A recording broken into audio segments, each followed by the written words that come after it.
Hey, I'm Ryan Reynolds. Recently, I asked Mint Mobile's legal team if big wireless companies are allowed to raise prices due to inflation. They said yes. And then when I asked if raising prices technically violates those onerous two-year contracts, they said, "What the f*** are you talking about, you insane Hollywood ass?"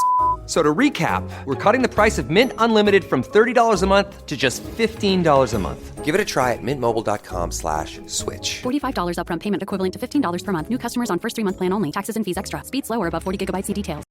¿Hablas español? Sprichst du Deutsch? Komm du norsk? If you've heard that sound from Babbel before, I bet you do. Babbel is the science-backed language learning app that actually works. With quick 10-minute lessons handcrafted by over 200 language experts, Babbel gets you on your way to speaking a new language in just a few weeks. With over 16 million subscriptions sold and a 20-day money-back guarantee, just start speaking another language with Babbel. Right now, up to 55% off your Babbel subscription at babbel.com/Spotify podcast. Spelled BABBEL.com/Spotify podcast. Rules and restrictions may apply. Separar a obra do artista é um conceito muito debatido nos dias atuais. Alguns dizem que é besteira, outros dizem que você se torna parte do problema quando você faz isso. Muitos argumentam que quando você ouve músicas do Chris Brown, por exemplo, você está colocando dinheiro no bolso de um homem agressor de mulheres, né? Que bateu na Rihanna. A ousadia, né, gente, do cara de bater numa Rihanna, pelo amor de Deus, né? Enfim, voltando que hoje eu tô séria. Também tem o famoso caso da J.K. Rowling, né, criadora da franquia Harry Potter. Dizem que você está financiando uma autora transfóbica. E é muito difícil chegar numa concordância sobre esse assunto, principalmente quando a obra tem um valor emocional pra gente, né? Sem brincadeira nenhuma, eu sempre fui muito fã da maior e melhor saga de entretenimento mundial, a saga Crepúsculo, obviamente. E embora a Stephenie Meyer, até onde a gente sabe, não seja transfóbica e também não tenha cometido crimes tão sérios quanto a agressão do Chris Brown ou a transfobia da J.K. Rowling, quando a gente analisa os livros, a gente percebe que eles são sobre uma garota que basicamente largou toda a sua vida, faculdade, família, fingiu que estava morta pro pai, pra ir atrás de um vampiro, o Sugar Daddy, que é 100 anos mais velho do que ela. Embora ele pareça que tenha 17, na verdade ele tem, 100 e pouco, né? Não lembro, enfim. Que enche ela de presentes e ainda prega aquele conceito conservador de sexo só depois do casamento, tem que casar, não sei o quê. Mas tudo bem, né? Dar em cima de uma garota de 17 anos e passar a noite dentro do quarto dela, no escuro, no cantinho, olhando ela dormir, né? Porque isso daí não é problema. Mesmo assim, eu continuo gostando de Crepúsculo. Paciência, né, gente? Mas obviamente que aí tem um tom cômico. Agora, por causa dessa relação indissociável entre autor e obra, surge o questionamento sobre como lidar com obras de autores que já faleceram. Por exemplo, Monteiro Lobato, um autor racista. No caso do livro As Caçadas de Pedrinho, que é uma obra que é usada pelo Ministério da Educação na formação de crianças da escola pública, foi dito que uma nota explicativa nas próximas edições, juntamente com a formação dos professores nessas questões étnico-raciais, já seria o suficiente para que a obra continue sendo utilizada na educação infantil. Mas será que é suficiente mesmo? É importante a gente lembrar que essa ideia de que o artista é um criador genial, um ser puro, imaculado, brilhante, é uma ideia muito ingênua. É preciso tomar cuidado, já que sabemos que obras consagradas também têm culpa em reforçar esses comportamentos racistas, sexistas e normalizar questões como pedofilia, agressão, assédio, violência contra minorias, enfim. Eu cito até um caso de um quadrinho que é onde eu tenho mais conhecimento, chamado Druna. Esse quadrinho, ele é basicamente uma história da protagonista sendo estuprada ao longo de todas as suas edições. É basicamente isso. Ela vai para um planeta estuprada, vai para outro planeta estuprada, enquanto isso o leitor fica ali naquele male gaze fetichista, observando uma personagem ser literalmente estuprada, com falas em que ela diz que está sendo estuprada. Enfim, um quadrinho que muitos chamam de clássico, né? Muitos dizem que é feito por um grande mestre, um grande gênio, nananã. Só que não, se você olhar o quadrinho, é do Serpieri. Dá pra falar que os desenhos dele são, sim, muito bonitos. Ele é um mestre do desenho. Mas a história é uma mulher sendo estuprada. E aí uma editora brasileira quis trazer de volta esse quadrinho à tona e muitas mulheres se pronunciaram, mulheres dos quadrinhos, eu, jornalistas, outras desenhistas, editoras, enfim, mulheres dos quadrinhos. E a gente foi ignorada para variar.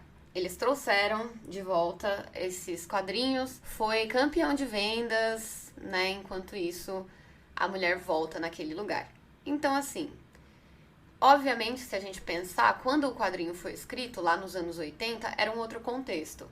Precisa trazer de volta? Não precisa. A gente viu agora o lançamento do Resident Evil 4, o remake, onde teve eu vou chamar de virgão, tá, gente?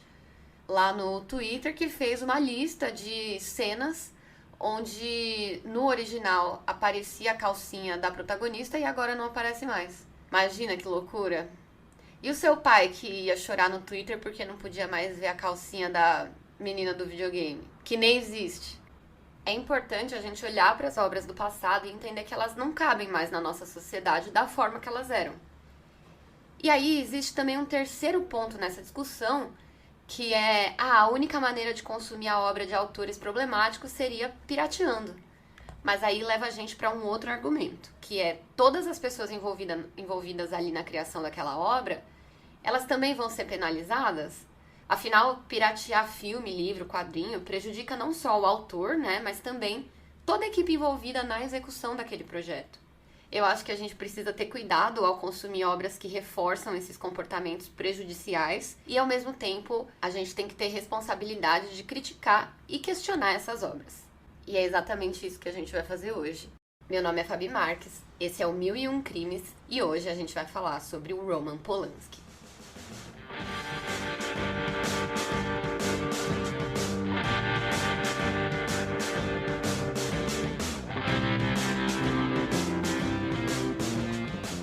Raymond Roman Thierry Liebling, mais conhecido como Roman Polanski, nasceu em Paris no ano de 1933. Ele era filho de imigrantes judeus poloneses e o seu pai, Richard Polanski, foi um pintor que não era muito notável, mas vivia disso.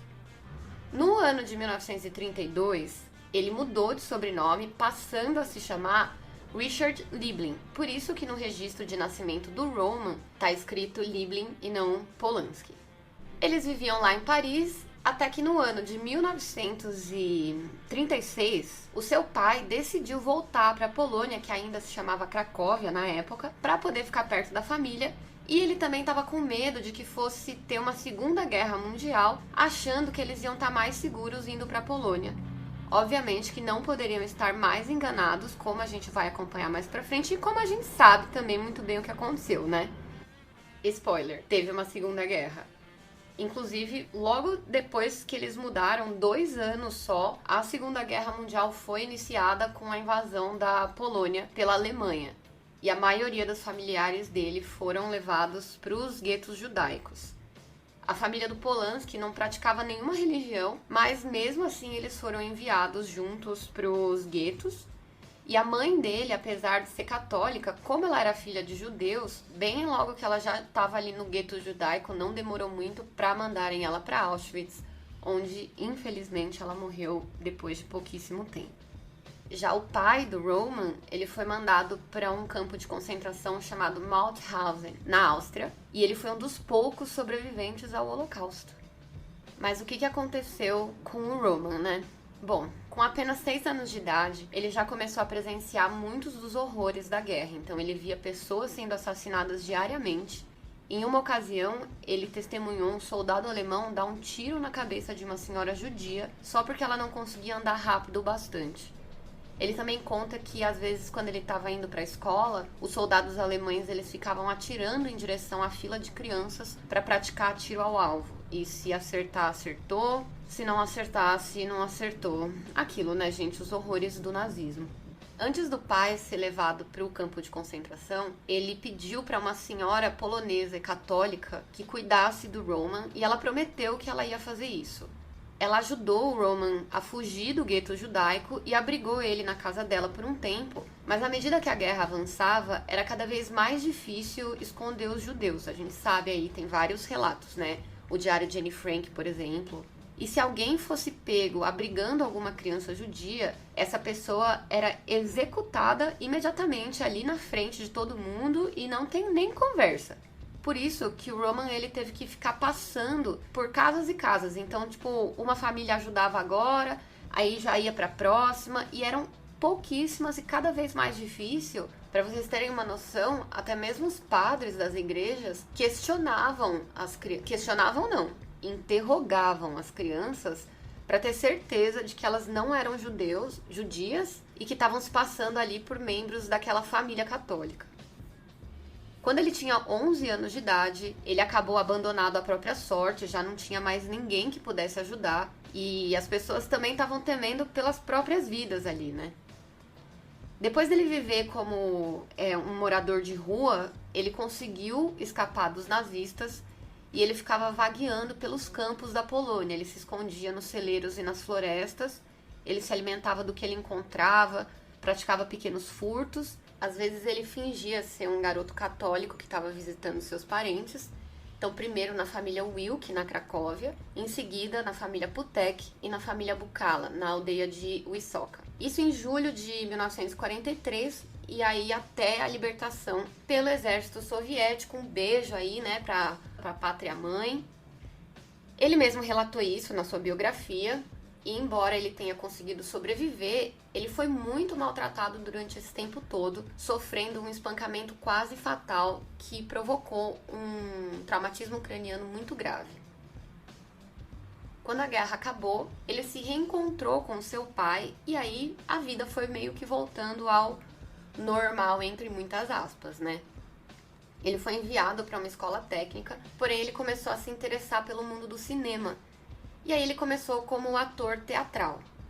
Mais tarde, ele fez os estudos da Escola de Cinema de Lodz e atuou em 3 filmes, sendo ele Spokoliny, Saxophone Rower e Rower, que também foi a sua estreia como diretor e era baseado em uma história real da sua infância. Entretanto, ele só tinha aceitado esse papel de diretor para que ele pudesse se escalar como ator principal, com a ideia de que somente ele seria capaz de entregar o nível de atuação que ele exigia, né? Então a gente vê aí um cara humilde. No momento que ele se sentou na cadeira de diretor pela primeira vez, ele fala que ele soube que esse daí seria o seu grande chamado artístico. A partir de então, ele começou a perseguir essa carreira de diretor e deixou a atuação de lado. Os seus filmes começaram a fazer sucesso fora da escola de cinema, e quando ele se formou, em 1959, ele tinha ali o mundo inteiro pela frente. O seu primeiro filme, A Faca na Água, que saiu em 1962, já garantiu uma indicação ao Oscar por melhor filme de língua estrangeira, e ele seguiu dirigindo vários curta-metragens, e foi durante uma dessas filmagens que ele conheceu a sua primeira esposa, Bárbara Kowalska-Las. Estraguei o nome, mas é isso daí, Bárbara. Em um período de 2 anos, eles já se casaram e também se divorciaram. Era meio que sabido ali que o Polanski, mesmo sendo casado, tipo assim, só ela era casada, porque ele continuava solteiro, sabe? E muitas vezes ele se envolvia com mulheres muito mais jovens do que ele. O rosto do Polanski não era famoso, né? Porque ele era um diretor. E por ele ser diretor, ele vivia cercado de jovens garotas que tentavam se tornar estrelas, né? Elas sonhavam ali em ser grandes atrizes e colavam ali no diretor à espera de que ele fosse prestar atenção nos seus talentos, enfim. Várias modelos e jovens atrizes eram levadas para os sets de filmagens e elas eram forçadas a seguir as ordens do Polanski, e ele tinha o poder de transformar um coadjuvante qualquer em uma estrela do dia para a noite. Então é muito complicado, porque a gente já tem aí uma relação de poder. E ele sabia disso, e ele não tinha vergonha nenhuma de exercer esses poderes. Em 1965, ele dirigiu um filme chamado Repulsa ao Sexo, que seria o seu primeiro thriller de terror psicológico, que já veio seguido por um outro filme chamado Armadilha do Destino. E logo na sequência, A Dança do Vampiro, onde ele conheceu a sua esposa, a Sharon Tate. E você já ouviu esse nome aqui no 1001 Crimes. No nosso episódio de número 86, nós falamos sobre a família Manson, que liderada por ninguém mais, ninguém menos que Charles Manson, no dia 8 de agosto de 1969, invadiram a casa do Roman Polanski na Califórnia e assassinaram a Sharon, mais 4 pessoas que estavam lá visitando ela, enquanto ela estava grávida de 8 meses. Esse é basicamente o resumo, mas se você quer saber mais detalhes, já sabe, episódio 86, Lá a gente contou tudo sobre esse caso e também os muitos outros crimes cometidos pelo Charles Manson e pelo seu culto de seguidores. Mas hoje a gente vai falar aqui no lado da Sharon Tate, que pouco se fala e acaba sendo ofuscado pela mídia sensacionalista, que acaba focando ou na sua morte brutal ou nos crimes do marido, né? Mas a Sharon, ela era conhecida por ser uma mulher extremamente gentil, amigável. Ela cresceu em uma família que vivia na estrada e por isso ela não tinha muitos amigos da infância, ela não se apegava muito com as pessoas. Mas, quando ela conhecia alguém novo, ela era muito bondosa e ela sempre cuidava dos outros à sua volta. Muitas vezes ela fazia amizade com pessoas que eram muito solitárias, sabe assim, aquela pessoa que sofre muito bullying, enfim, e que tinham dificuldades em fazer amigos. A Sharon, ela se tornou uma estrela quase que por um acidente, né? Um dia, quando a família dela estava na Itália, ela e alguns colegas decidiram responder um anúncio de jornal que solicitava alguns figurantes para uma filmagem. Só pela diversão mesmo, para fazer uma graninha extra. E aí, quando eles chegaram lá, um dos astros do filme, um ator chamado Richard Biner, ele notou a beleza única e a personalidade marcante da Sharon, caminhou até ela e se apresentou. A partir daí, eles começaram a conversar, passou um tempo, se envolveram romanticamente, e ele ajudou a Sharon no começo da sua carreira, e é possível ver em alguns dos filmes que o Richard faz, ela aparece ali em alguns pequenos papéis de coadjuvante ou de figurante mesmo. Até que um dia, um agente se aproximou da Sharon e começou a colocar ela em longas metragens. Ela pretendia ser psiquiatra, mas acabou se tornando uma das mais populares atrizes da sua geração. E após anos trabalhando na indústria, a Sharon conheceu o Roman Polanski durante as filmagens do Dança dos Vampiros e os dois se apaixonaram. A Sharon, ela chegou a falar como eles se conheceram e que no começo ela achava que ele não gostava dela. Ele queria, inclusive, que outra atriz pegasse o papel dela nesse filme aí da Dança do Vampiro. E ela comenta também que no final das filmagens, o Roman foi excessivamente duro e rígido com ela. E ele tratava ela meio que pior do que todas as outras pessoas. Em uma ocasião, ele também obrigou ela a gravar a mesma cena 70 vezes na base do grito. E falando que ela nunca ia conseguir fazer aquilo direito, que ela não era uma estrela. Nesse mesmo dia, ela escutou o Roman falando que foi um erro escalar ela para fazer aquele papel e a partir daí ela prometeu para si mesma que faria com que ele gostasse dela. Porque a gente percebe que o Roman Polanski, ele é isso, né? Ele é um grande homem criança, né? Ele é um cara que trata a mulher com quem ele vai casar ali no futuro, trata ela super mal, pior do que todo mundo, porque ele quer chamar atenção. Basicamente isso. E ele meio que consegue, né? Porque aí ela fala, já que ele não me quer, então agora eu vou fazer que ele me respeite.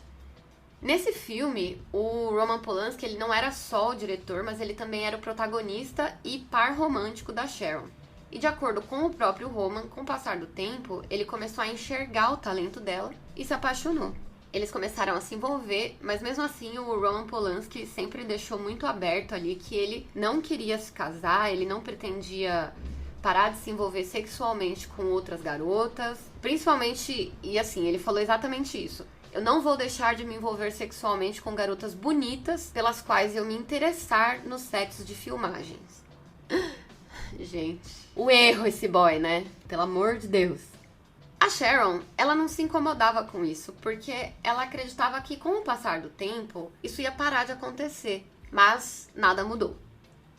O Roman continuava se envolvendo com outras mulheres e a Sharon foi começando a ficar cada vez mais infeliz. E toda vez que ela expressava suas vontades, o Roman rebatia dizendo que ela tinha prometido que nunca ia tentar mudar ele e que ela era igual à ex-esposa dele. E um amigo da Sharon, chamado Peter Evans, durante uma entrevista, disse que a Sharon confidenciou a ele que o Roman e ela tinham um acordo. O acordo é que ele mentia e ela fingia que acreditava.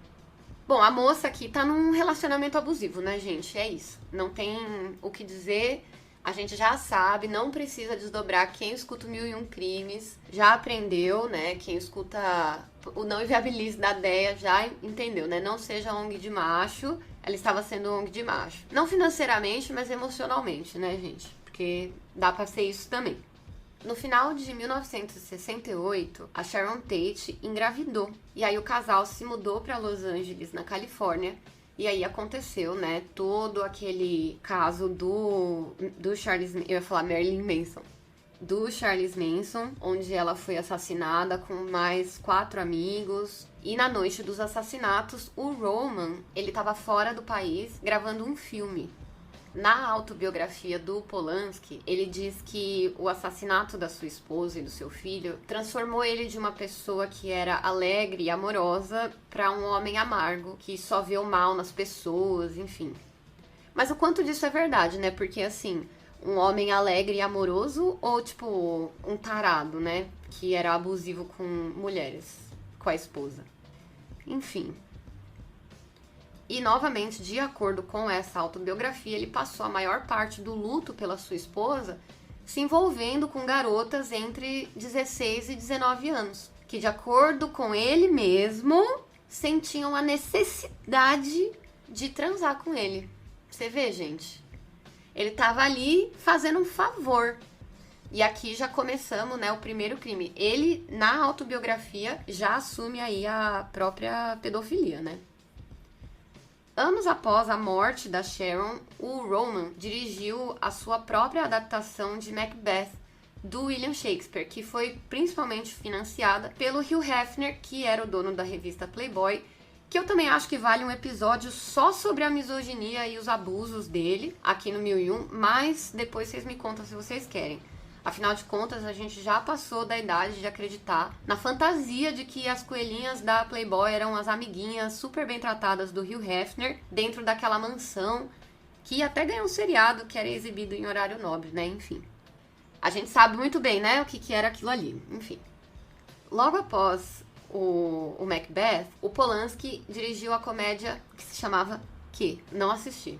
E na sequência, em 1974, o filme Chinatown, que emplacou 11 indicações para o Oscar, além de ser selecionado pela Livraria do Congresso Americano para preservação por ser considerado um filme culturalmente histórico e esteticamente significativo. E esse filme sozinho tornou o Polanski um dos maiores e mais reverenciados e respeitados diretores de cinema de todos os tempos. Na opinião deles, né? Porque na minha não consigo separar. Gente, não vou estar conseguindo. Bom, parecia, né, o começo de uma carreira muito promissora em Hollywood, porque o Polanski conquistou o mundo. A partir dali, novas portas iam se abrir para ele, grandes orçamentos. Ele tinha a possibilidade de contratar qualquer ator que ele quisesse, recurso, tinha tudo o que ele quisesse. E aí foi sob a luz desses holofotes que o Roman conheceu a jovem de 13 anos, Samantha Jane Galley. Em 1976, o Roman foi convidado pela revista Vogue francesa, que é a maior e mais famosa revista de moda de todos os tempos, para dirigir um ensaio fotográfico. O Roman, ele era tão egocêntrico e ele se sentia tão livre para abusar de garotas que ele chegou a declarar que esse trabalho foi oferecido para ele para que ele pudesse explorar a sua própria luxúria e expressar os seus desejos por jovens garotas. Gente, e quando eu falo jovens, eu tô me referindo a menores de idade, viu? Esses comportamentos abusivos do Polanski com crianças e adolescentes, a essa altura já eram bem conhecidos por todo mundo que fazia parte ali da indústria. Tinham vários boatos e até mesmo testemunhas. Igual no caso do Kevin Spacey, sabe? Que todo mundo viu, só que todo mundo ficava quieto. Caso Harvey Weinstein também, enfim. Nesse ensaio, a tarefa que tinham dado para ele era retratar essas adolescentes como elas realmente eram. E de acordo com a autobiografia do Polanski, essas garotas ali que mal chegaram na adolescência, né? Ele descreve elas como sensuais, atrevidas e minuciosamente humanas. E assim, vocês vão ver que eu cito bastante aqui a autobiografia dele, porque eu fui direto na fonte, tá? Isso aqui é o que ele mesmo falou. Não é que um jornalista mudou, o outro deu uma declaração e mudou tudo que eu falei. Aliás, historinhas da Fabi. Gente, vocês estavam com saudade do Historinhas da Fabi? Eu não.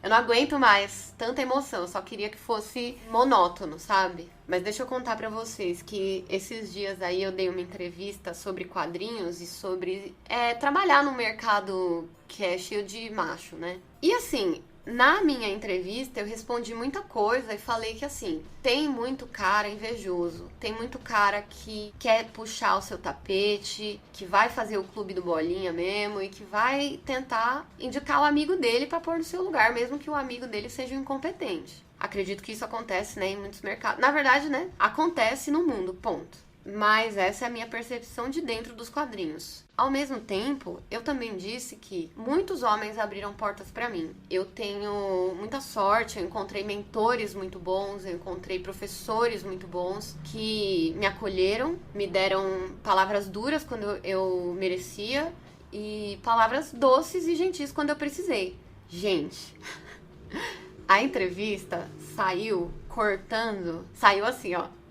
Fabi Marques odeia homem, falou que gibi não é coisa pra homem, pode sair todos homens e morrer. Eu não vejo a hora de inventar fazenda de esperma pra gente não precisar de homem pra mais nada.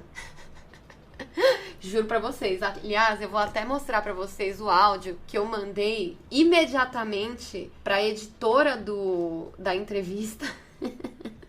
Quando saiu a reportagem, porque, tipo assim, um dia antes, eu tinha acabado de ser atacada por uns incel no Twitter, né? Então, a minha saúde mental já tava indo pros caralho. E aí, no dia seguinte, é o quê? Fabiano odeia homem. Saiu ali, né? No site de quadrinhos, né? Enfim. E aí, eu já fiquei em choque. Deixa eu ver, assim, se eu posso colocar esse áudio. Mas pera aí, ó, escuta.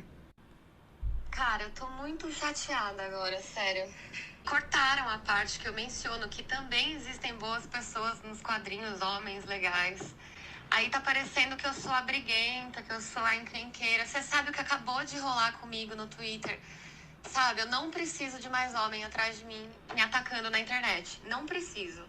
This episode is brought to you by Shopify. Do you have a point of sale system you can trust, or is it a real POS? You need Shopify for retail. From accepting payments to managing inventory, Shopify POS has everything you need to sell in person. Go to shopify.com/system, all lowercase, to take your retail business to the next level today. That's shopify.com/system.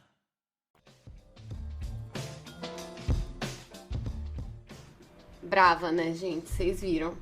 Mas é porque... cortaram tudo, gente, que eu tinha falado. E aí, também, ao invés de atrair mais mulheres pros quadrinhos, ia afastar, né? Tipo assim, a Fabi Marques tá falando que... Fabi Marques falou que mulher é melhor nem chegar perto, porque o homem vai tentar te matar, né? E não é assim, tá ligado? Tipo, tem suas dificuldades e tem seus desafios. Mas tem pessoas muito boas também, sabe? Além do mais, hoje em dia eu tô aqui também pra ajudar as meninas que têm interesse em entrar no mercado de quadrinhos, enfim, né, gente? É isso, historinhas da Fabi.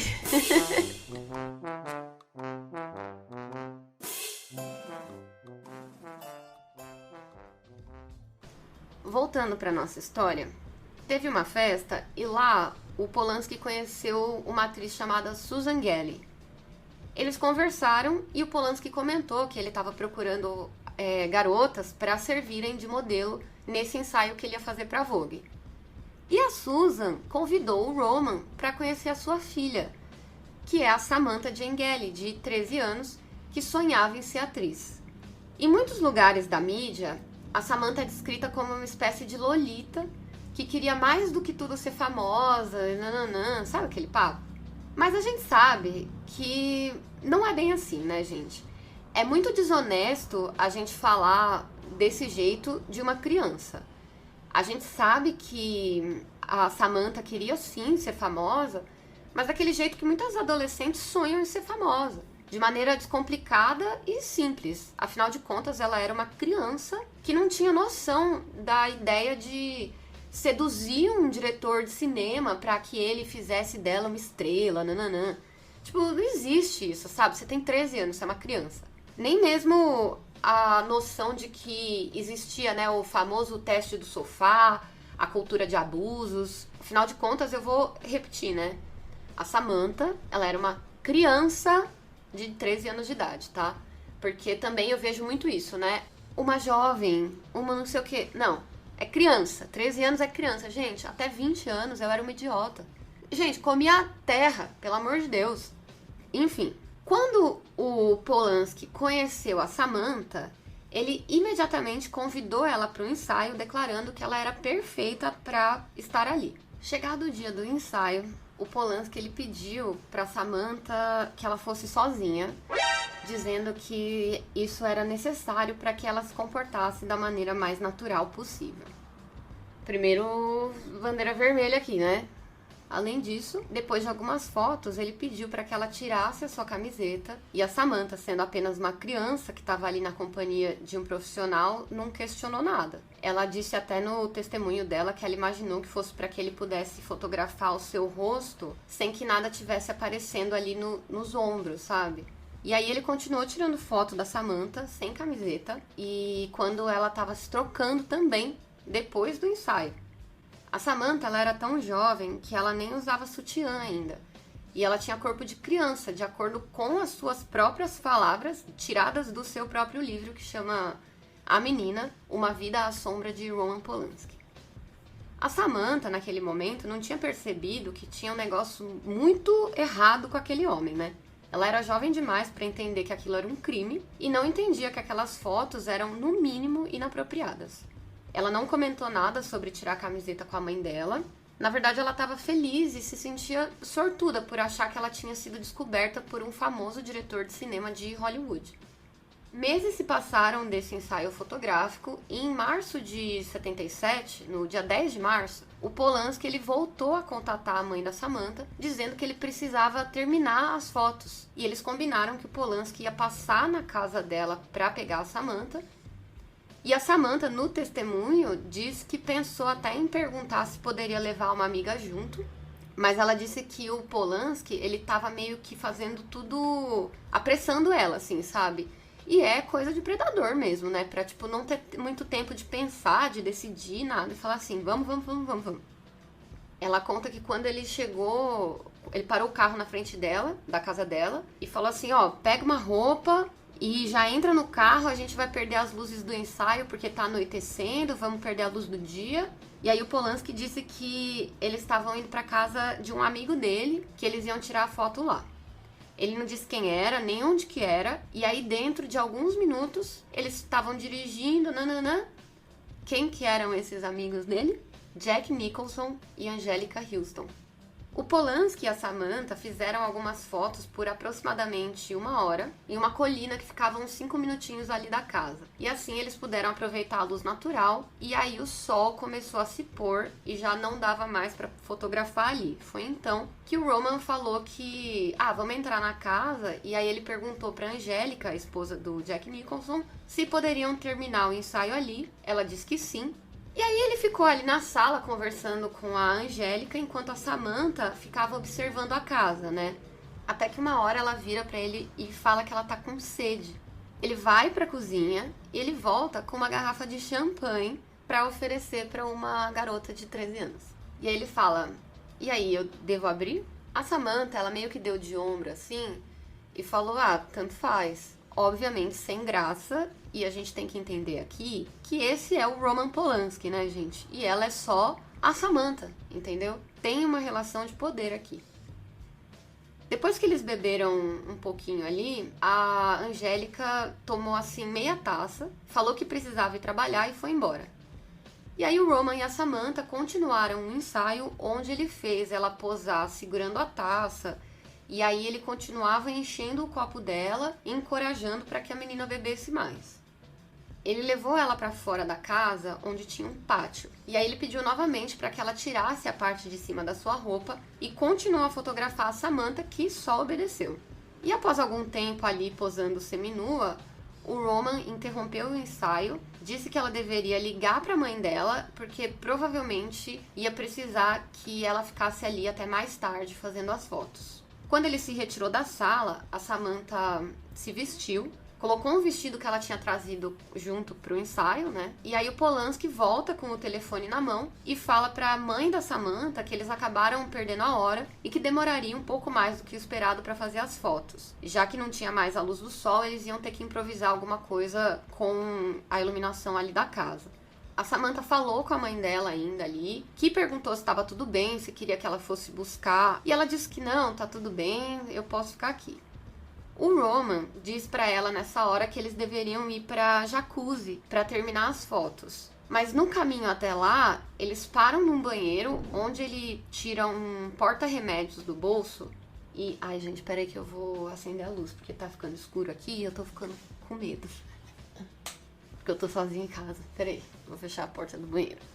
Pronto. É porque, tipo, daqui onde eu tô sentada, da minha mesa, dá pra eu ver de cantinho a porta do banheiro, aí fica batendo uma luzinha da janela. E aí eu não sei, tipo assim, sabe, sei lá, não gosto. É que vocês não estão entendendo. Eu não preciso estar gravando medinhos pra ficar com medo, gente. É um negócio que ele tá latente o tempo inteiro na minha cabeça. Enfim, voltando, né? Ele vai até o banheiro e lá ele tira um porta-remédios do bolso. E dentro desse porta-remédio, a Samantha vê uma espécie de um comprimido amarelinho, dividido em 3 partes.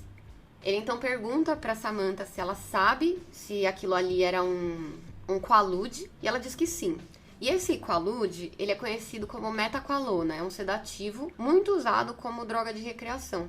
O Roman, ele se faz de bobo, né, e pergunta se ele vai conseguir levar ela de volta pra casa dirigindo se ele tomar aquilo. A Samantha responde que não sabe. Ele então pergunta se... Gente, tipo assim, sabe, velho do cacete? Ai, será que eu deveria tomar? Ai, será que eu vou conseguir te levar pra casa? E a menina ali, né? Tipo, não sei. Ele oferece pra Samantha e ela recusa. Aí ele fica fazendo uma cara e ele fica assim, tipo, achei que você ia tomar, não sei o quê. E aí logo em seguida ela muda de ideia e decide tomar. E aqui eu acho que vale a pena a gente mapear um pouco essa situação, né? A Samantha, uma criança de apenas 13 anos, que sonha em ser uma estrela, tá na casa de astros do cinema, né, Jack Nicholson e Angélica Houston, acompanhada de um dos maiores e mais famosos diretores de Hollywood. Além disso, ela já tinha tomado ali champanhe, porque ele encorajou ela a beber, e a gente precisa lembrar também a relação de poder entre os dois, Polanski e a criança. Ela, nessa situação, tá completamente vulnerável. Não só ele fez ali com que ela não parasse de beber desde o momento que ela entrou na casa, mas também ele estava tratando uma criança como sua igual. Embora ele tivesse já nos seus 40 anos, quando a Samantha recusou a primeira oferta da droga, ele mudou o seu comportamento tão drasticamente que ela sentiu como se estivesse fazendo algo de errado. E isso daí implicaria também em acabar com qualquer chance que ela tivesse de uma carreira como uma grande atriz, né? Eu acho que não tem necessidade de explicar isso para os ouvintes, mas para quem tá chegando agora também,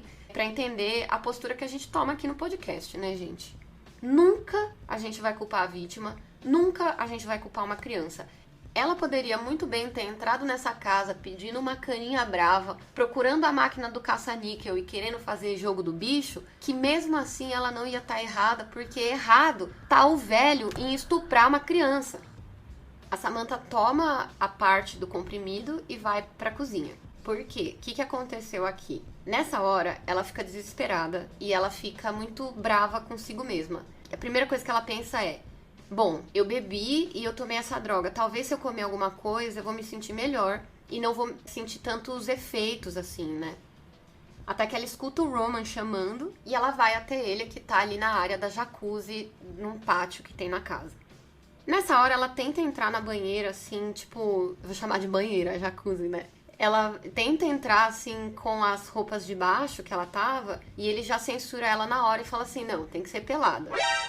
Ela vai, tira a roupa, entra. Ele ainda faz algumas fotos dela ali, e logo na sequência ele já fala que não vai mais ser possível porque não tem mais luz natural.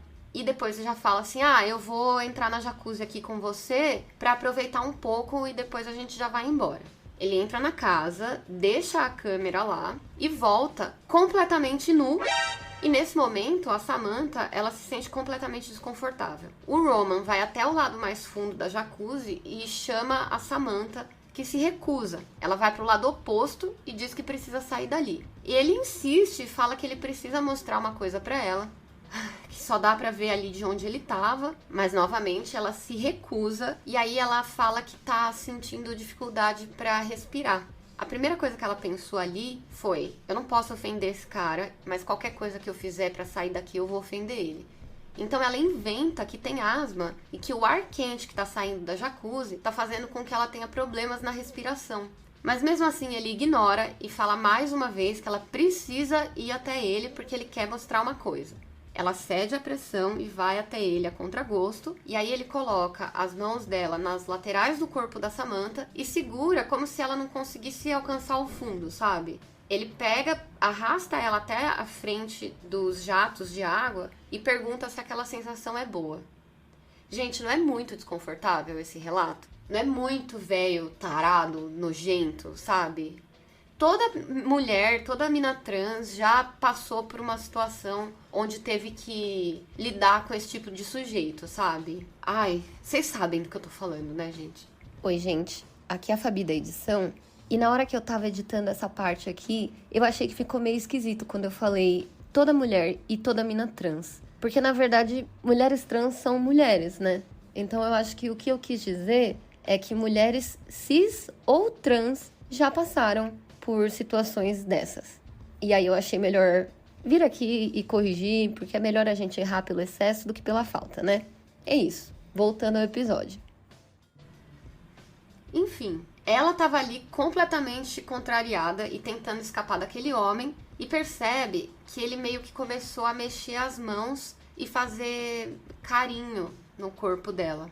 Nessa hora ela se irritou, conseguiu se desvencilhar dele e aí ela já vai saindo da jacuzzi com tudo e se cobre com uma toalha que estava ali perto. O Roman vai pra piscina que fica ali na continuação da jacuzzi e Ai, gente, agora eu entendi, porque tava meio estranho, né, esse negócio lá do fundo da jacuzzi. É porque é uma jacuzzi de rico, que é tipo, na verdade, só uma piscininha pequena que fica do lado de uma piscina maior. E aí, provavelmente aquecida, né? As duas devem ser aquecidas, na verdade, né? Enfim. Mas vocês entenderam, né? Ele vai pra piscina maior e... Peraí que eu me perdi no roteiro. Pronto, já me achei. Ele vai pra piscina e fica insistindo pra que a Samantha entre na água. Ele fala que... Não, vem aqui, não sei o quê. Ela responde que tá com frio e que ia ser ruim pra asma. Então ela entra na casa e vai até um banheirinho que tem ali perto pra se secar e se vestir. Enquanto ela tá se vestindo, o Roman entra no banheiro e pergunta se a asma tava muito ruim e se ela tava bem. Aí ela começa a falar que precisa ir pra casa, que ela tem que tomar o remédio. E o Polanski ali ainda nessa de, não, eu te levo depois, não sei o quê. Até que ela é mais firme e ela fala, olha, você tem que me levar imediatamente. E aí o Roman vira um monstro, né? Ele se recusou e disse que ela tinha que entrar no quarto e se deitar. Ela estava com muito medo e ao invés de se deitar, ela entrou no quarto e sentou num sofá que tinha ali. O Roman entra em seguida e senta do lado dela. E aí ela começa a falar que quer ir pra casa, que ela quer ir embora e tem que ser agora. E aí o Roman, aquele velho nojento, se senta ali do lado dela e beija ela. Ela continua a falar que quer ir pra casa, ela quer ir pra casa, ele beija novamente, ela diz que quer ir embora. Então, o Roman Polanski vai passar a próxima hora abusando sexualmente da Samantha, de todas as maneiras possíveis, tá? Nossa, é muito horrível, né, gente? Pelo amor de Deus. Durante esse abuso, a dona da casa, Angélica Houston, ela retorna e ela bate na porta do quarto. O Roman interrompe o abuso e abre uma fresta da porta por onde a Angélica pergunta o que ele estava fazendo. Ele fala que estava só se trocando e já estava saindo. Nessa hora, é a oportunidade que a Samantha teve. Ela aproveitou a distração, já colocou a roupa. Só que quando o Roman retornou, ele novamente tira as roupas dela e continua o abuso até o final. Depois a Samantha se levanta dali, vai em direção à saída da casa rapidamente. Ela ainda cruza com a Angélica Houston e segue pro carro, onde ela se senta e começa a chorar. O Roman vai até o carro, avisa que vai conversar com a Angélica e já volta para levar a Samantha para casa. Quando ele volta, ele percebe que a Samantha estava chorando e fala que aquilo ali tem que ser o segredinho deles, que ela não deveria falar com ninguém sobre aquela noite. E no testemunho da Samantha, ela fala que no caminho de volta para casa, o Polanski diz que quando ele conheceu a Samantha, ele prometeu a si mesmo que não faria algo assim com ela, mas ele não resistiu. E seguiram calados depois disso. Quando ela chegou em casa, a Samantha foi direto pro seu quarto e colocou o pijama. Ela disse pra mãe que se o Roman perguntasse alguma coisa sobre asma, é porque ela falou pra ele que tinha asma. Meio querendo dizer assim pra mãe corroborar ali com a história da mentira, né? A Samantha, ela se tranca no quarto, liga pro seu namorado, um menino chamado Steve, e ela contou toda a história pra ele pelo telefone. Só que a mãe dela ouviu ela contando e imediatamente já chamou a polícia. A partir daí, a Samantha deu o testemunho pra polícia e o Roman Polanski foi preso na noite seguinte. Em 10 de março de 1977, Polanski, que estava na época com 43 anos, enfrentou 6 acusações envolvendo drogar e estuprar Samantha Jane Galley, de 13 anos. As acusações eram estupro com uso de drogas, perversão, sodomia, ato lascivo contra uma criança com menos de 14 anos, relação sexual ilegal com uma mulher menor de 18 anos e fornecimento de substância controlada a um menor. Ele se declarou culpado e foi preso provisoriamente. Durante o testemunho de Samantha, ela foi questionada se ela era virgem, se ela já tinha usado droga ou álcool. Ela estava falando a verdade para todo mundo. Ela falou que ela já tinha perdido a virgindade com seu namorado e que eles tinham transado só 2 vezes. E que ela já tinha experimentado álcool anteriormente, mas, como a gente pode perceber e deduzir desde agora, foi o suficiente para que o Roman Polanski e os advogados tentassem pintar a imagem da Samantha como uma mulher alcoólatra de comportamentos sexuais extravagantes, né? Tipo assim, uma menina de 13 anos. Eles chegaram a dizer que o Roman Polanski era quase que uma vítima da Samantha e que ela e a sua mãe tinham tramado aquele plano para derrubar o Polanski e ganhar dinheiro e fama. O Roman acusa a Samantha dizendo que ela estava o tempo inteiro no controle da situação, mesmo sendo uma criança de 13 anos que tinha ingerido álcool e calmantes, né? Ele também fala no seu livro que tinha uma tensão sexual no ar durante a noite toda e que a Samantha estava fazendo um jogo de sedução, apesar de ter que fingir um ataque de asma para tentar se livrar do tarado, né? O Roman também disse que o fato da Samantha não ser mais virgem torna o abuso impossível de ser cometido, porque afinal de contas ela já tinha transado antes. O negócio foi feio, gente. Tipo, essa menina foi atacada, julgada, 13 anos, né? Numa audiência pré-julgamento, o advogado do Polanski, um cara chamado Douglas Dalton, deu a entender que ele ia investigar o histórico sexual da Samantha e ia buscar uma avaliação psiquiátrica dela. Ele falou assim, os fatos indicam que antes do suposto ato, nesse caso, essa garota se envolveu em atividade sexual. Queremos saber sobre isso. Queremos saber quem estava envolvido e quando. Queremos saber por que essas outras pessoas não foram processadas. Porque as outras pessoas tinham consentimento, cara.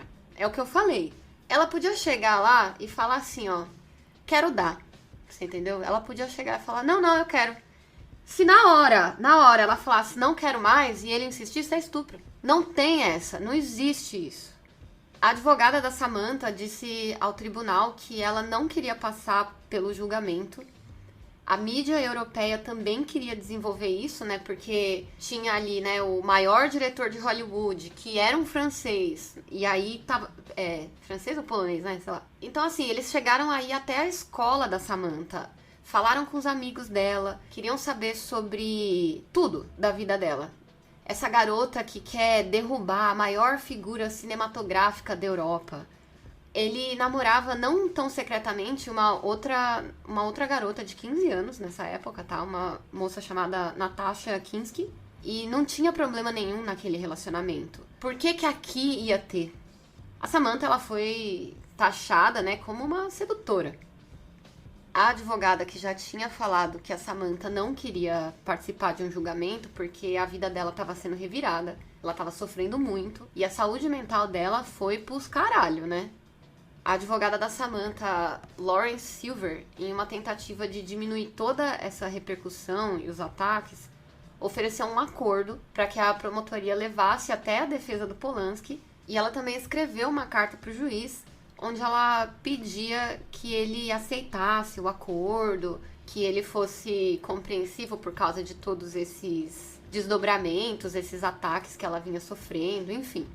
Até que um dia antes do julgamento, os advogados anunciaram que o Polanski se declararia culpado apenas da acusação de relação sexual ilegal com um menor, em troca da retirada de todas as outras acusações que eram muito mais graves. E isso faria com que a pena do Polanski fosse muito mais leve. Enquanto isso, a advogada disse que qualquer dano que já tenha acontecido com a Samantha seria novamente causado.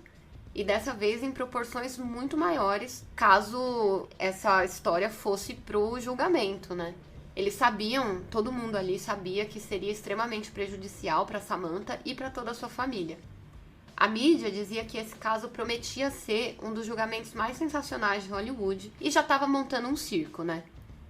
A advogada também falou que um julgamento com essas proporções não é o lugar para uma jovem que está tentando se recuperar de um estupro, né? Que é aquilo, né, que a gente fala, revitimização. Tudo aquilo que ela passou, ela vai ter que reviver diariamente. As pessoas apontando o dedo. Era uma outra época, sabe? Não tinha ninguém pra levantar e defender a Samantha ali, né? A gente percebe, acompanhando o que estava saindo na mídia na época, que era um grande movimento para limpar a ficha do Polanski e transformar a Samantha numa aproveitadora que estava ali querendo seus 15 minutos de fama. O crime já começava a soar como algo consensual. Então, por exemplo, em muitos lugares a gente via descrito assim, fazer amor. Inclusive, foi assim que o próprio Polanski descreveu na sua autobiografia, né? A gente fala muito disso até hoje, né? Porque a mídia tem esse... não dá às coisas os nomes das coisas. Por exemplo, começou a chamar um caso de estupro de fazer amor. Um branco que trafica drogas, é um estudante que cometeu um erro. Agora, um jovem preto, não, é um traficante. A gente sabe, né? A gente sabe muito bem. O juiz aceitou o acordo, e aí, o que acontece? Diferente do que a gente vê nos filmes, as sentenças dos réus, elas são ditas em dias diferentes do julgamento, não no mesmo dia. Tipo, não é igual a gente vê no, sei lá, no seriado de advogado. Nem sei um seriado de advogado. Antes do Polanski ser sentenciado na corte, o juiz do caso, que era esse Robert Rittenband, ele se reuniu em sigilo com o advogado do Polanski e o promotor de justiça para falar qual seria a pena do Polanski. E, de acordo com eles, o juiz ia mandar o Polanski sob condicional para uma avaliação psiquiátrica de até 90 dias, que era numa prisão estadual. Mas que essa avaliação aí poderia ser diminuída para 30 dias, desde que voltasse sem nenhum sinal de violência ou algum outro problema psicológico. E então o juiz libertaria o Polanski, dizendo que essa era uma pena justa para o crime que ele tinha cometido. Ou seja, 30 dias no hospital psiquiátrico de uma prisão. Ok, né? E aí o juiz também falou para eles assim, agora que eu falei isso daqui para vocês, no dia da sentença, vocês trazem para mim essa proposta como se tivesse sido ideia de vocês. O juiz tá dando um boi aqui, né? A sentença ia ser 3 dias depois, e aí, lá na hora, o advogado do Polanski adicionou um pedido para esse acordo. O Polanski, ele tinha que sair do país para terminar as filmagens do filme Hurricane, o Furacão. E aí, o combinado era assim, ele pode ir, e aí quando ele voltar, ele recebe a sentença e cumpre a sentença, ele ia ter que ficar 3 meses fora. E como vocês já devem ter percebido, esse caso, ele é muito mais sobre privilégios de um homem rico, famoso, branco, do que qualquer outra coisa, né? O juiz aceitou essa nova condição, estava meio contrariado também, tá? Mas o juiz estava em mente o quê? O pedido da advogada. Por quê? Não queria que a Samantha ficasse toda hora na mídia, não sei o que, sofrendo. A menina, gente, sério, ela... Se vocês verem foto dela, assim, durante o julgamento, você percebe que ela não tá bem, sabe? Com a sentença já dada, o juiz aceitou a condição dele de gravar, tudo certo. Agora, pro Polanski, só sobrou ir lá terminar a gravação do Hurricane, voltar a ficar 30 dias na cadeia, que na verdade nem era cadeia mesmo, era um hospital psiquiátrico, que ele ia ficar tranquilão. E aí depois ele ia viver sua vida normal e ter que lidar com, sei lá, relações públicas disso. Que pra ele era uma piada, porque se vocês verem a entrevista dele falando sobre isso, é desse jeito que ele leva. É assim, se assiste com raiva, porque você vê, dá vontade de ir lá e esganar, né, o senhor Roman Polanski. Ele nem achava que aquilo que ele estava fazendo era um crime, na real, né? Só que aí, o que aconteceu? O Polanski foi lá e ele já estava 10 dias gravando lá as filmagens dele do Hurricane. Nesse meio tempo, ele resolveu ir para a Alemanha, entre as filmagens, para participar da Oktoberfest. E imediatamente várias fotos começaram a surgir do Polanski rodeado de garotas jovens enquanto ele bebia. Isso daí começou a circular pelos jornais e causou um escândalo, principalmente nas pessoas que já achavam a avaliação psiquiátrica uma sentença muito leve para um homem que drogou e estuprou uma criança de 13 anos, né? O juiz, até então, estava gostando de toda a atenção que ele estava recebendo, do caso, não sei o quê. Só que aí começou a ficar feio para ele agora. Porque essas fotos foram divulgadas e todo mundo começou a acreditar que é só você ter a cor de pele certa, poder, dinheiro, que aí você tem um tratamento especial da lei, não é mesmo? E aí o juiz e o promotor ficaram putos e o juiz disse que quando ele permitiu que o Polanski fosse lá filmar, foi porque ele falou que... Porque assim, tinham 400 trabalhadores que estavam esperando o Polanski para que eles pudessem continuar as filmagens. Então o juiz ele não queria deixar essas pessoas sem trabalho. Só que mesmo assim agora, as opiniões públicas começaram a virar contra o Polanski e, em consequência, contra o juiz, né? Que já tava puto, que já tava revoltado. E a gente sabe que ser mais arrogante do que um estadunidense é difícil. Nada contra, só tudo. Mas, é que eu tô brava, gente. Eu namoro um estadunidense e nós estamos brigando. Ele ficou puto e aí ele já queria condenar o Polanski imediatamente. Ele queria que cancelasse gravação, que ele voltasse para os Estados Unidos para cumprir a pena. Só que no final das contas ele acabou permitindo que o Polanski continuasse na Europa até o final desse prazo de 90 dias aí, que era o tempo que ele tinha para se apresentar de volta.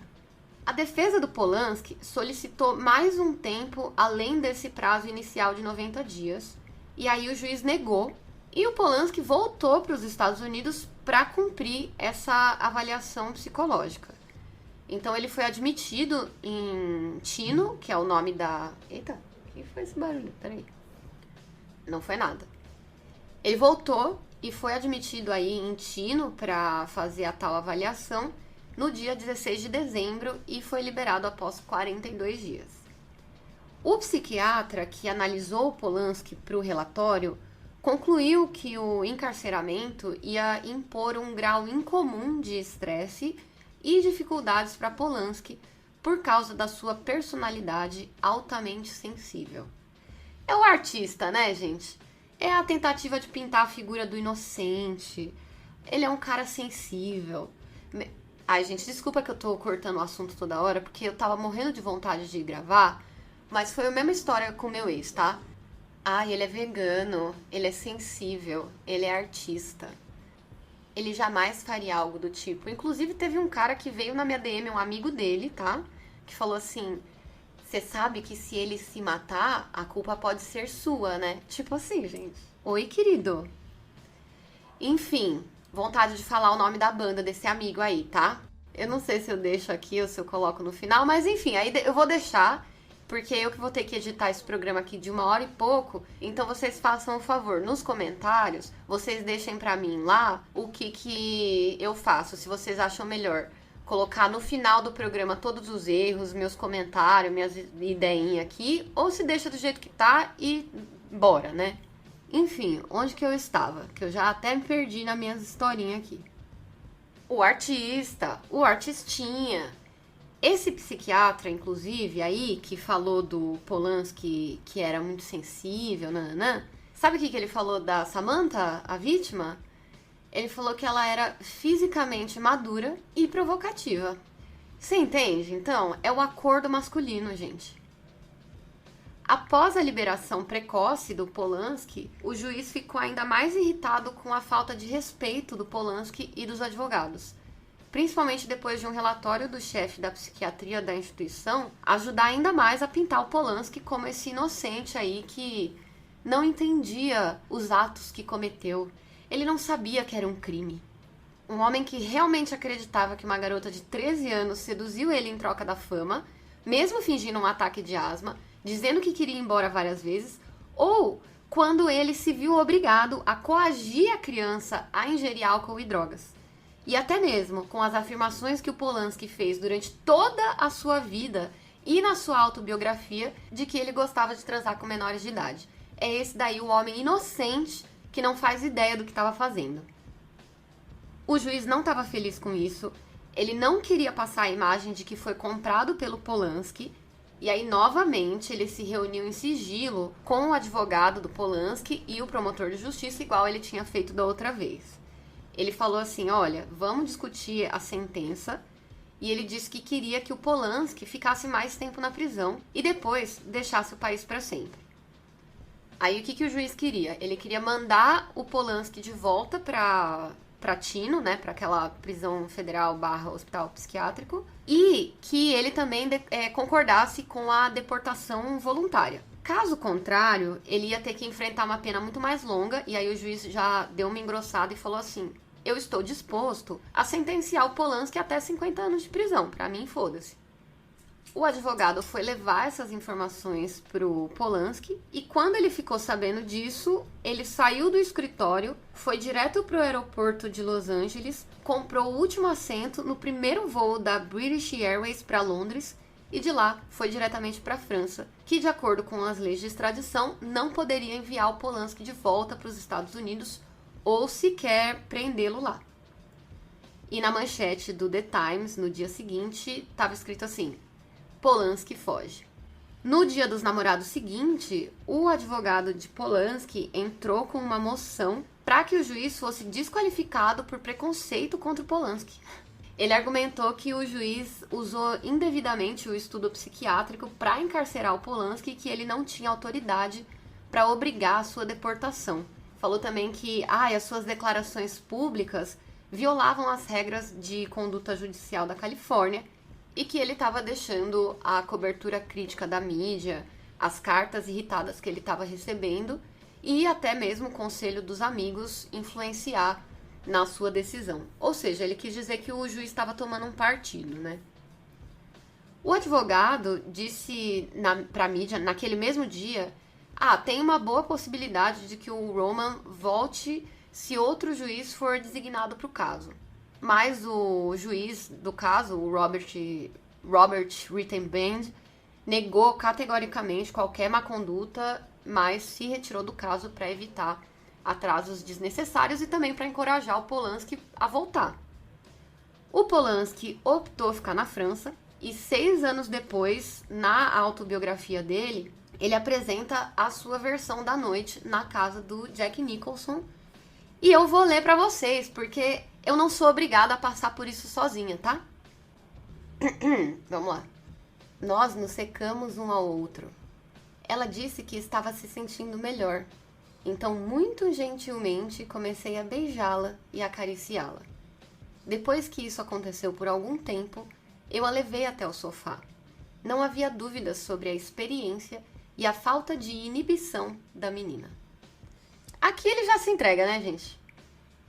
O Polanski ainda fala que ele ficou surpreso quando ele soube que ela tinha inventado o negócio da asma. O porquê ela fez isso até hoje me deixa perplexo. É muito simples, né? É porque ela não queria estar ali.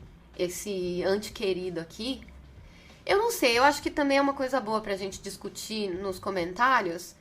Vocês acham que é mau caratismo? Ou vocês acham que é, tipo assim, o cara ele tem tanta certeza que ele é o dono do mundo e isso é arrogância mesmo, sabe?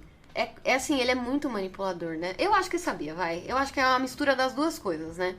A gente pode pensar que o caso acabou aqui, mas em um dia tranquilo no tribunal, pouco antes da véspera do Ano Novo de 1988, um processo de nome estranho chegou no Tribunal de Santa Mônica. O processo se chamava Jane Doe versus R.R. Polanski. E Jane Doe é um nome que eles dão pra, tipo, anônima, sabe? Fulana, sabe assim? Esse processo se tratava de Samantha Galley, agora com 25 anos, que estava processando Polanski por agressão sexual, agressão, imposição intencional de sofrimento emocional e imposição negligente de sofrimento emocional e cárcere privado. O tribunal permitiu que o processo ficasse sob nome falso para evitar a atenção desnecessária da mídia e assim conseguiu esconder esse processo do público. Muitos dos documentos estão desaparecidos e grande parte do caso foi tratado fora do tribunal por um juiz particular. Mas, quando um painel do 2º Tribunal Distrital de Apelação se pronunciou sobre o caso em fevereiro de 93, eles acabaram revelando algumas coisas. Então, eu vou contar para vocês o que eu descobri. Numa nota de rodapé, disseram que a Samantha pediu para o Polanski que ele admitisse que deu champanhe e calmantes, fez sexo oral e sodomizou. Parece que o Polanski invocou o direito à quinta emenda, que é aquele direito de ficar calado para não gerar provas contra si mesmo. E o Polanski fez um acordo com ela no dia 12 de outubro de 1993. Escritas à mão em um registro do processo judicial daquele dia, tinham algumas anotações circuladas que eram, tipo assim, uns números. Então tinha 250 mil, mais 500 mil, mais 500 mil. E as palavras resolvido e confidencial. Foi tudo isso que a gente ficou sabendo, assim, da mídia, né? O Polanski aparentemente não cumpriu o acordo, porque no final de 95, o advogado da Samantha voltou para o tribunal tentando coletar o dinheiro. E ele escreveu que o acordo confidencial exigia que o Polanski pagasse $500 mil até 11 de outubro de 95 com juros e que agora ele deveria pagar a quantia de $600 mil. O advogado do Polanski disse que esse assunto foi resolvido, mas ele não especificou o que aconteceu, não compartilhou a fofoca, não edificou a família. E no ano seguinte, a Samantha perdoou publicamente o Polanski. Usando o seu nome de casada, Gamer agora, ela foi num programa de TV e em 1997 ela descreveu o que aconteceu com ela. Ela repetiu tudo aquilo que ela falou lá pro grande júri, lá atrás, dizendo que ela estava chorando e implorando para que ele parasse o tempo todo. Nesse mesmo ano, o advogado do Polanski se reuniu com o promotor e com um cara chamado Larry Fiedler, que é juiz do Tribunal Superior, para discutir como que esse caso podia ser resolvido. Porque tem coisa, gente, que é que nem aqui no Brasil, sabe? Tem alguns tipos de crimes que mesmo que a vítima, a sobrevivente, não queira processar, quem processa é o Ministério Público. Não tem essa, né? Por exemplo, uma garota que sofre, sei lá, que é dopada e estuprada. Quando a garota está dopada, quem é responsável por ela é o Estado. Então, quando o cara comete o crime de estupro, o crime não é só contra ela, é contra o Estado também. Pelo menos é isso que eu entendi quando eu perguntei pra advogada. Advogados, por favor, me expliquem aqui se eu estiver falando merda que eu corrijo no próximo programa. Bom, a defesa do Polanski já tinha superado, né, todos os obstáculos que eles poderiam. Eles tinham a vítima do lado deles, o promotor dizendo que o juiz agiu de má fé, a Samantha escreveu uma carta para o juiz do Tribunal Superior pedindo clemência, falando que aqueles 42 dias que ele cumpriu eram excessivos, mas não teve muita negociação. os advogados do Polanski entraram com um pedido de dispensa do caso em 8 de dezembro de 2014. E o juiz Peter Espinosa disse em fevereiro que o Polanski precisava comparecer ao tribunal antes de ouvir as provas. Tipo, não dá pra gente ouvir o que você tem a dizer sem você estar aqui. Os advogados do Polanski foram no Tribunal de Apelações em julho com uma petição para ordenar que o tribunal de primeira instância arquivasse a acusação e esquecesse de tudo.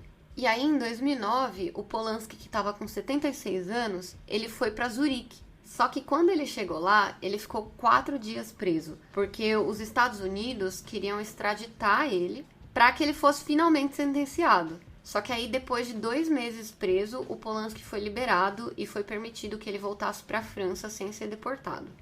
Nesse período, o Harvey Weinstein, que é aquele cara que eu mencionei no começo, que estuprou todo mundo, basicamente é isso, né? Esse é o rolê do Harvey. Ele criou um abaixo-assinado cheio de assinatura de pessoas famosas, ricas e importantes pedindo que fosse dado perdão pro Polanski, surpreendendo assim um total de 0 pessoas, né? E já que eu já estraguei o dia de vocês lendo a versão dos fatos pelo Polanski, eu vou também falar algumas pessoas que assinaram esse abaixo-assinado, que, olha, deu até uma tristeza no coração. Antes de tudo, só avisar que a fonte de onde eu peguei é o IMDb, tá? Então, é confiável. Mas é tão triste que tem algumas aqui que eu fico torcendo pra que seja mentira, sabe? Woody Allen, obviamente, né? Que esse daí não só assinou abaixo-assinado, mas como fez até um cosplay, né? Wes Anderson, que é diretor, Darren Aronofsky, Mônica Bellucci, Gael Garcia Bernal, essa aqui doeu. Adrien Brody, do Pianista, Penélope Cruz, Afonso Cuarón, Guillermo del Toro, essa daqui eu não queria ter lido, que eu também tô lendo de primeira mão, tá, gente? Eu não tinha lido, eu tive essa ideia sensacional agora, tá? Harrison Ford, não, gente. David Lynch, Natalie Portman, não, isso aqui não. Ah, olha aqui, ó, em 2018, ela se desculpou e expressou arrependimento por ter assinado. Muito bem, então, ufa. Martin Scorsese, putz, esse aqui não, gente. Tilda Swinton. Aqui só tem a observação falando que a Natalie Portman se arrependeu. Como essa lista aqui saiu faz tempo, pode ser que outros também tenham se arrependido e não falaram, né? Depois, se algum desses nomes aqui te doeu muito no coração, dá uma pesquisada lá pra ver se eles mudaram de ideia, porque todo mundo pode errar, né? Tem outros nomes, mas eu só falei aqui os que me importam. Ó, tem um brasileiro na lista, Walter Salles, de Diário de Motocicleta. Triste. Mas é isso, né? Vamos torcer aqui para que eles tenham se arrependido e que, né, isso daí tenha mudado de lá pra cá. Mas você pode estar achando que o episódio está no final, mas não está. A história da Samantha é a mais conhecida, mas não é a única. Outras jovens vieram a público para acusar o Roman Polanski e acabaram enterradas pela arrogância dele. Além, né, de terem sido maltratadas sem piedade pela mídia. Em 14 de maio de 2010, a Charlotte Lewis, que eu adoro, acusou o Polanski de agressão sexual quando ela tinha só 16 anos, quando eles estavam trabalhando juntos no filme Pirates. Os promotores em Los Angeles falaram que entrevistaram ela sobre essas alegações e, de acordo com a Charlotte, o abuso aconteceu no apartamento dele em Paris em 1983. Na época, ele tinha 50 anos. Ela foi completamente desacreditada pela mídia e o caso não teve prosseguimento. Acabo de perceber que eu confundi Charlotte Lewis com Juliette Lewis, então, né, eu não sei quem é a Charlotte, mas eu sinto muito que isso tenha acontecido com ela da mesma maneira, né, gente? Uma atriz alemã chamada Renate Langer também acusou o cineasta de estupro. Segundo ela mesma, o abuso aconteceu 2 vezes, quando ela tinha apenas 15 anos, na casa do Polanski em Gstaad, na Suíça. Isso aconteceu em fevereiro de 72. Ele conheceu a Renate numa agência de modelos quando ela estava no colégio. E ele teria se desculpado mais ou menos 1 mês depois desse abuso, e ofereceu para ela um papel em um filme. O Polanski ia estrear um filme dele chamado Eu Acuso, e 2 dias antes, um jornal francês chamado Le Parisien publicou uma declaração da fotógrafa francesa Valentine Monnier, onde ela acusa o Polanski de também ter estuprado ela em 1975, na Suíça, quando ela tinha apenas 18 anos. Nesse mesmo mês, uma artista californiana acusou o Polanski de agredi-la sexualmente quando ela tinha 10 anos. E aqui essa já é a 5ª acusação de abuso feita contra o diretor. A Marianne Barnard alega que ela foi molestada pelo Polanski em 75, 2 anos antes dele fugir dos Estados Unidos, depois de se declarar culpado de estupro. Ela afirma que o incidente aconteceu numa praia na Califórnia, depois de uma sessão de fotos em que ele tinha pedido para que ela posasse nua. Roman Polanski ainda é considerado um fugitivo pelos Estados Unidos e caso ele tente entrar no país ou vá para algum outro país que tenha acordo de extradição com os Estados Unidos, ele vai ser preso.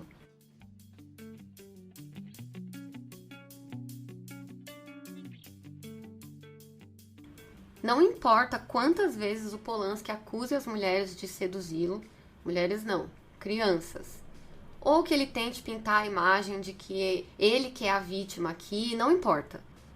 Ele pode até se referir a esses estupros de menores de idade como relacionamentos, porque é disso que ele chama, né? E não importa o nome que ele dá para isso, todas as vezes que ele se refere a transar com menores, ele sempre vai estar falando de abuso, estupro e pedofilia. Nenhuma dessas garotas era capaz de consentir. Não importa se elas estavam flertando com ele ou não. Não importa a situação que elas estavam, o que importa é que na hora não teve consentimento. Independente de quem você é, de quantos Oscars você tem na sua parede, Roman Polanski, você não passa de um estuprador.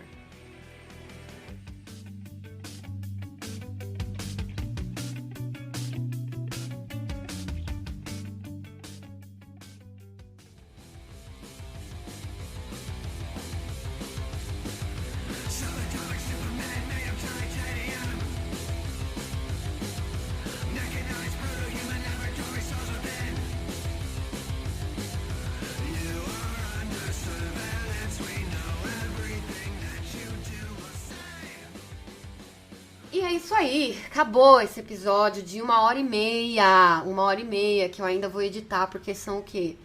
7h30 da noite de um feriado, meus camaradinhas.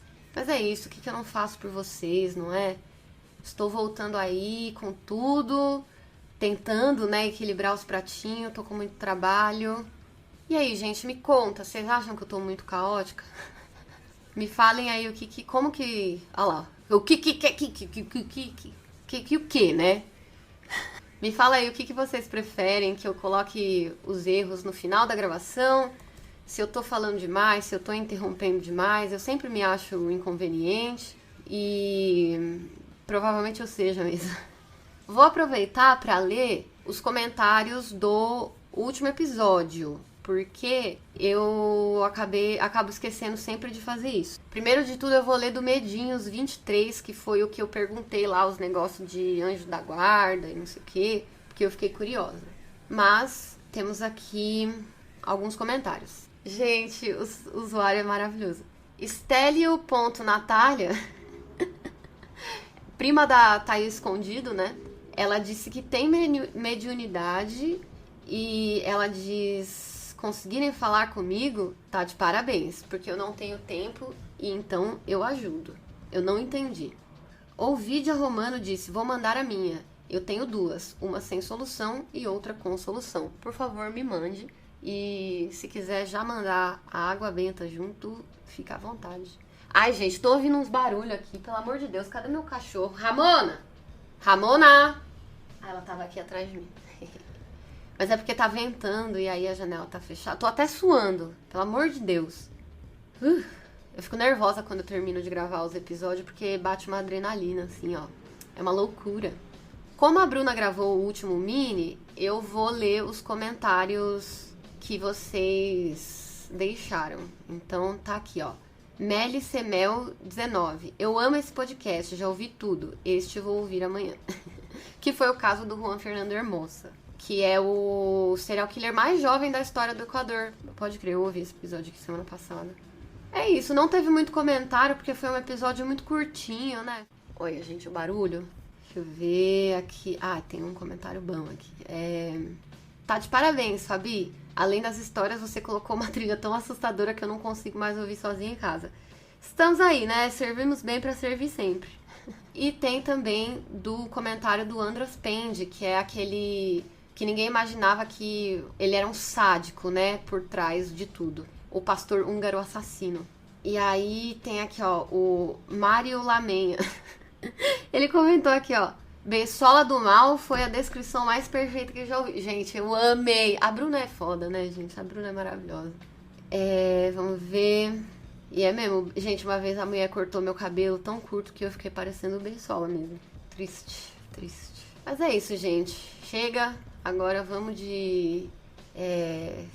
esperar a semana que vem. E eu vou editar isso aqui, porque já tá com 1h30 de episódio, tá? Então, vocês não reclamem. Muito obrigada pra quem mandou mensagem, pra quem mandou falando que tava com saudade. Eu não saí do podcast, eu só tô muito com muita coisa pra fazer, de verdade. Outra coisa que eu queria falar, e agora um momento sério. A nossa ouvinte, a Michele, ela era amiga da Bruna também, porque elas jogavam juntas. E a Michele faleceu essa semana. Ela tinha apenas 36 anos, gente, e foi muito inesperado, então eu queria deixar aqui um beijo pra família, pros amigos. No episódio que vem tem também, a Bruna vai falar mais sobre isso, porque elas eram mais próximas, mas eu só tenho a dizer que a Michelle apoiou a gente desde o começo, então queria deixar aqui o meu carinho, o meu amor pra família. Michelle, muito obrigada. O seu caminho aqui foi curto, mas eu sou muito agradecida, mesmo que de maneira breve. E assim, a gente não era muito próxima, mas a gente conversava de vez em quando sobre arte, ela desenhava, ela era uma pessoa muito talentosa. Enfim, eu vou deixar as homenagens pra Bruna.